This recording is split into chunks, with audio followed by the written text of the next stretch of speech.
with a sip of the coffee. So welcome along to day 170 of the fellowship. It's the end of the week. It's time for a long weekend. And it's time for me, in a theme of today, to share with you a regular stress of mine. And I don't think, as with much of what I say, I don't think this will be individual. I don't think this is unique. I don't think this is entirely new, but hey ho, this is my individual perspective on something that always stresses me out, which is thinking, am I doing enough? Like, am I achieving enough? Can I take on more? I spoke a little bit in the past about saying yes and saying no to various opportunities, but my God, if the worst of all of them is in trying to say no to myself, I dare say, like many people in this generation of academia, I'm the first to go to university straight out of school, and I've always felt, firstly, that there's been a bit of a label of being a smart kid, but that's sort of driven me to pressure myself to be the smart kid.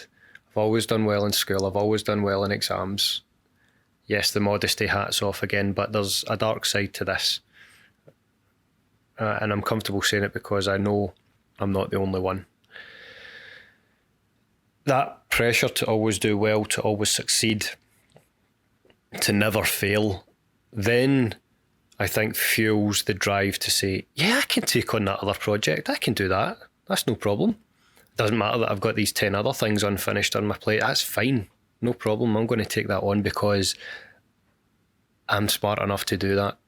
I want to be able to prove myself that I can do that. I can always do more, and so on and so forth, and blah, blah, blah, until you burn out and break apart on re-entry.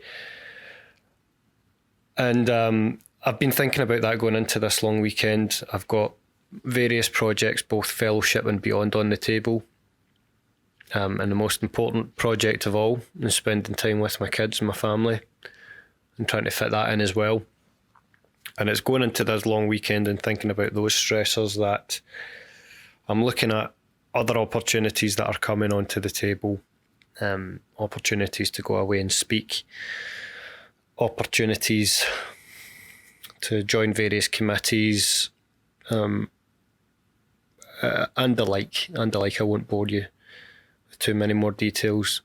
But the point is, it's reminded me of another thing that one of my fellowship mentors has been really great at reminding me of. And I may have mentioned this in a previous recording, but again, none of this is scripted. So if I'm repeating myself, let it be subconsciously said that those are probably the most important things, or the things that have resonated most to get me through the tough times of this sort of work.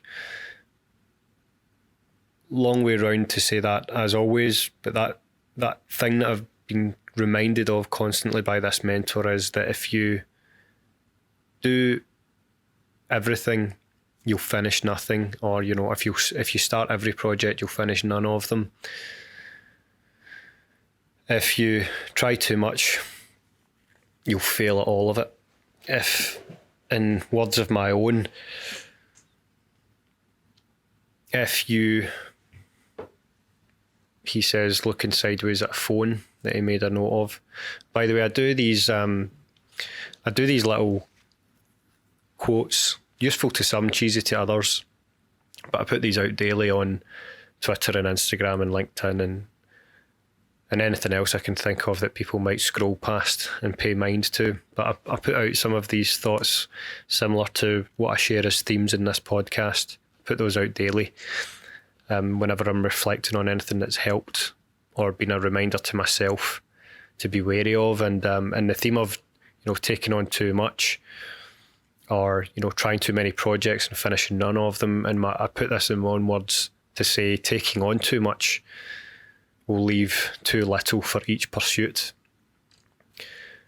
In other words, if you put your energy into everything, you'll spread yourself too thin and not have enough energy to finish even one of the many things that your ambition makes you try.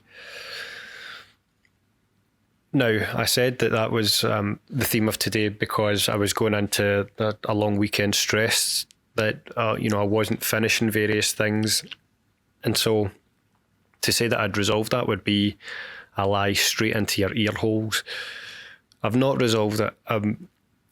What I'm doing with most of this stuff is managing it, recognising it, being mindful of it, knowing that it happens, trying to get a better understanding of why I think it happens to me and why the story of my life has led to the software in my head moulding around such predictions and responses. I think I'll always be stressed out. I'll always be, in some level, ambitious, always wanting to take on too much, always insecure about thinking I need to be the smartest person in the room when I really am. But even just being knowledgeable of that, and as melodramatic as it sounds, saying it out loud here with the world's tiniest violin playing inaudibly in the background, it helps. And it helps me keep going forward, and in some ways being not so hard on myself when it comes time to either letting something go or, not multitasking all the time, doing that serial tasking to get something done rather than thinking I need to multitask and look outwardly like the most effective person in the world. Whereas, as I've said in the past, multitasking is the most overrated, in inverted commas, skill that we speak about. Wow, that was a long way around to say I'm going to try and enjoy this long weekend, but I wanted to tell you that if you're someone that's still listening to this 7 minutes in, resonating somewhat with the ideas of being self-stressed into overwork and too